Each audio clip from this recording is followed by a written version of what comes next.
Hello. Now this should be the next one.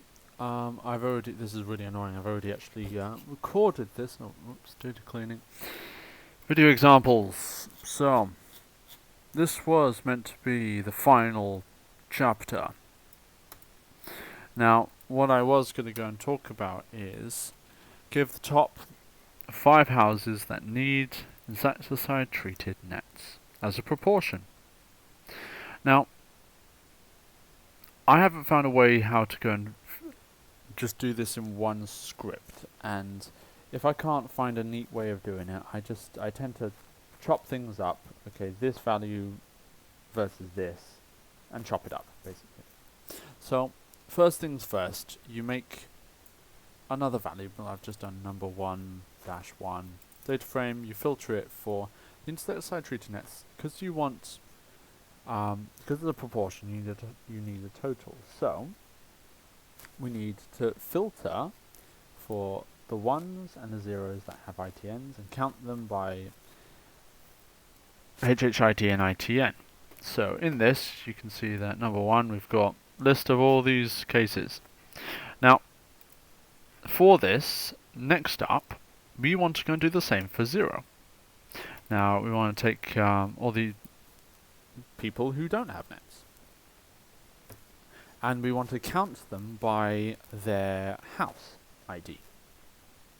Now after this, I've done a little extra and said rename here. Now renaming, I want to make sure that I know that they're different. So I've said N0 is going to be N and ITN0 is going to be ITN. I did not specify HHID because we're going to do something clever. Now, if we do fin, cbind like you did way above a little while ago, it does not work. This is because the number of rows does not match. And this isn't what we want to do. We want to group them by their house number, not their person ID for the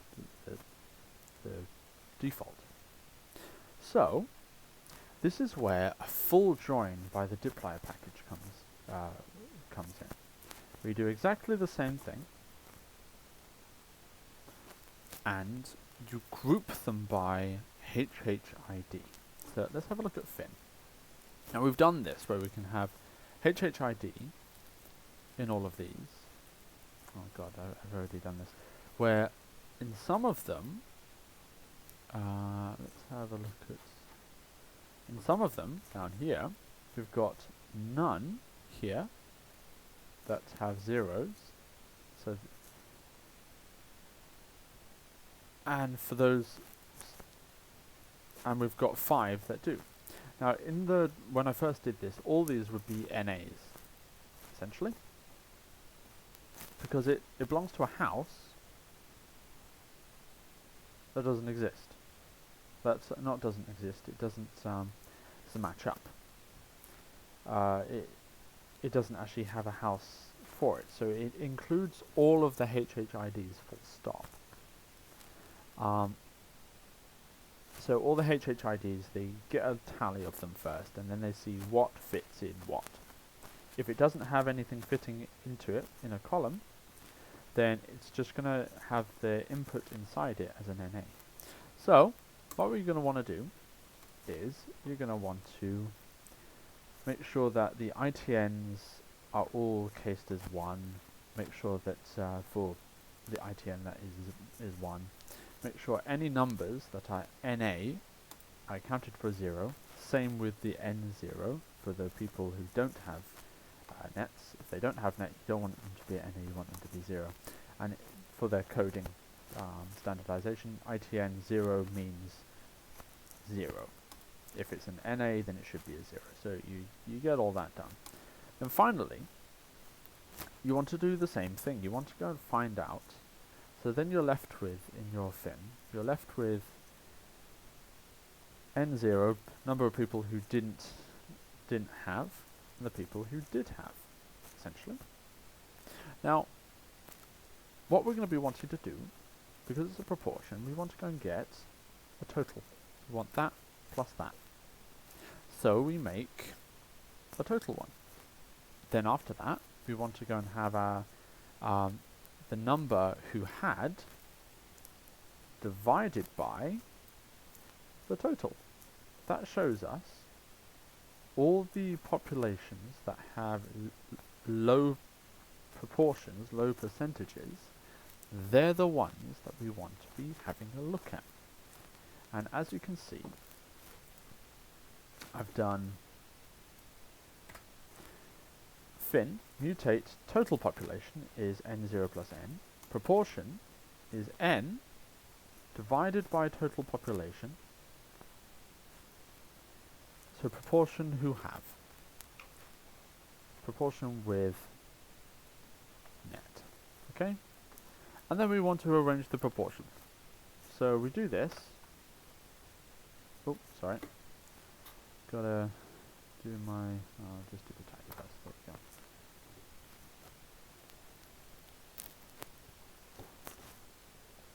Okay, cool. Let's have a look at this. Oh, sorry, proportion with net.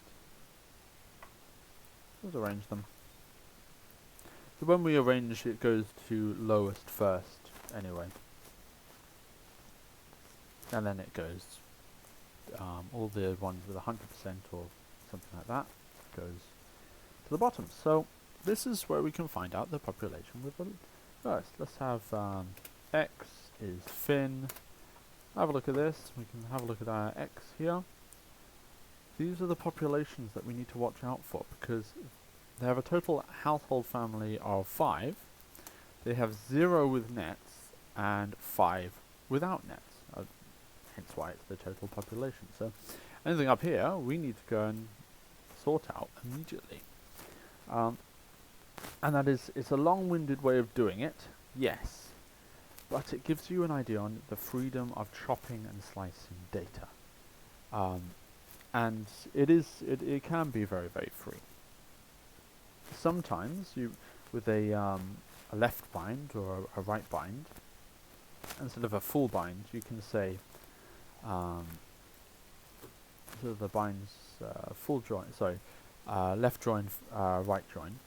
Left join means that the thing that, yes, they may have the same key, but you only want, so let's say, okay, so you've got a time frame of, yes, you have a time frame when you did collection of data. Now, this is the most up-to-date time frame, and this is this is the new one. This is the old one, but has all the history into it. So what you're going to want to do, you're going to want to join it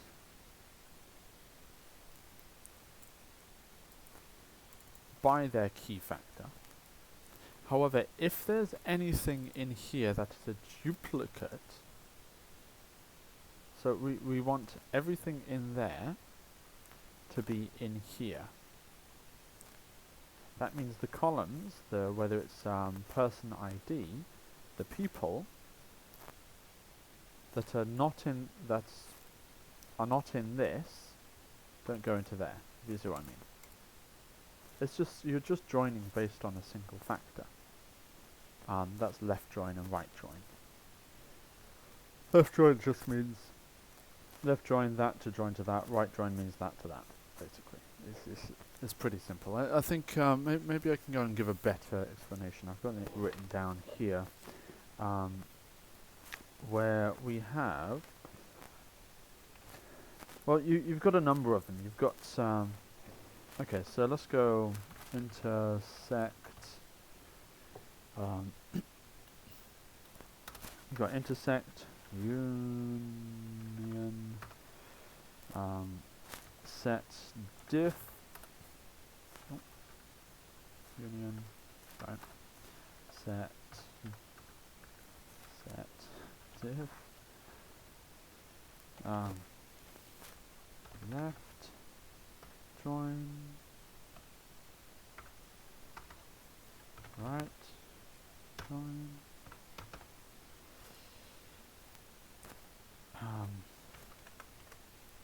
inner join,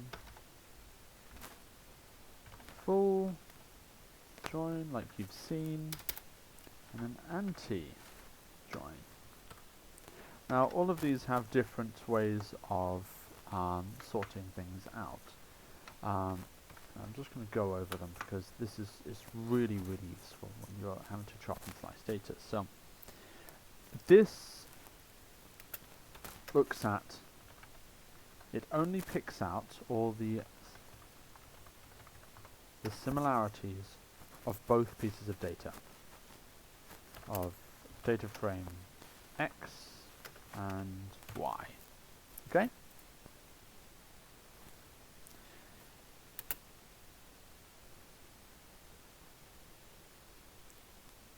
So next is union, which does everything. Everything. It just squashes them together. There'll be a lot of NAs everywhere. Everything NA. NAs everywhere.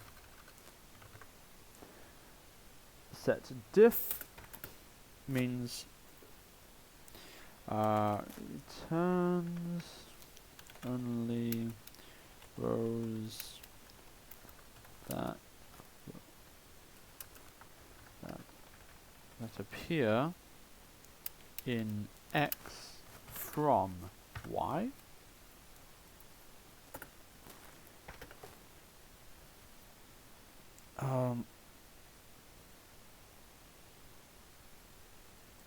Left join, right join, etc., etc. You know that. Inner join is joins data in X which has a match with Y.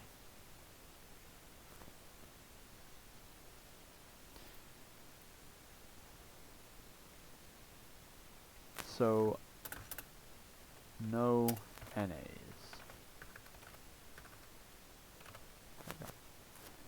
Full join, you've just shown that tons of NA. Tons of NA. Anti-join. Ooh, this is interesting. Who is in X and not in Y? X and not in Y, essentially. So you have X, then Y, then by equals something. You have that in all of these.